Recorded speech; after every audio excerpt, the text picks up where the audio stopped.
Et si je vous disais que le grand entrepreneur, l'homme le plus riche du monde, Elon Musk, que ses idées proviennent inspirées de romans, inspirées de la science-fiction, inspirées du grand romancier Isaac Asimov. L'auteur Asimov, à travers ses romans et ses lois de la robotique, a nourri l'imaginaire de nombreux ingénieurs et en tête Elon Musk. Ces histoires de science-fiction, de robots, d'intelligence artificielle, de conquête de l'espace, ça a créé une ambition démesurée chez Elon Musk. Ces romans d'Isaac Asimov, il les relisait, ça a créé chez lui un certain mantra et c'est ce qui lui a donné l'impulsion et l'ambition de créer ces entreprises, notamment Tesla, SpaceX, et maintenant ce rêve qui devient un projet à l'heure actuelle, d'aller à la conquête de Mars. Et ceux qui n'étaient que des rêves chez Elon Musk, dans sa jeunesse, aujourd'hui ce sont des projets concrets et qui existent.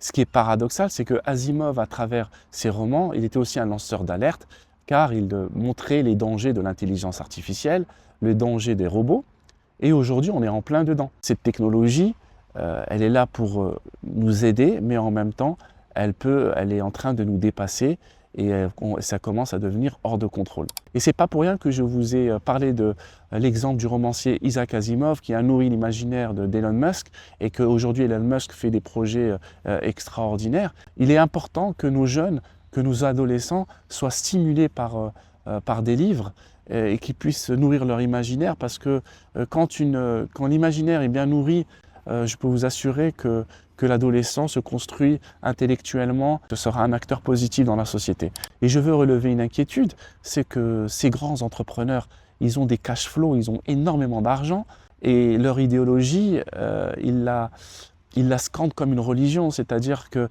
à travers tous leurs médias, à travers tous leurs réseaux, ils essayent même d'imposer cette idéologie à toutes les générations, à toutes les nouvelles générations.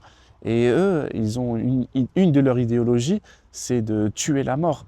Ils pensent que l'être humain n'est plus en capacité aujourd'hui de faire face aux nouveaux défis du monde, aux nouveaux défis climatiques, et ils pensent que l'être humain doit être augmenté pour pouvoir affronter l'avenir et être en quelque sorte immortel.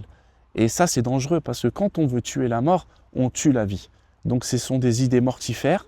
Il faut être conscient qu'on est nourri aujourd'hui, tout ce qui est lié à la science-fiction, tout ce qui est lié au divertissement et à ces idéologies qui sont prégnantes. Et elles sont dans ces récits. Donc il faut faire attention, il faut être au-dessus de tout cela. Et c'est pour cette raison aussi que j'ai eu l'ambition, il y a quelques années, d'écrire un roman, mon diptyque Ilias, Ilias, un destin renversant, Ilias le retour, pour alerter la jeunesse, pour alerter les parents, pour alerter la famille, à travers un roman ludique. J'essaye de parler de toutes ces technologies, de l'intelligence artificielle, de tout ce qui est lié au cyborg, à travers mes romans, et de conscientiser les jeunes pour pouvoir avoir un recul sur le monde et pour pouvoir avoir des réflexions et mettre tout le temps en perspective ce qu'ils reçoivent comme information.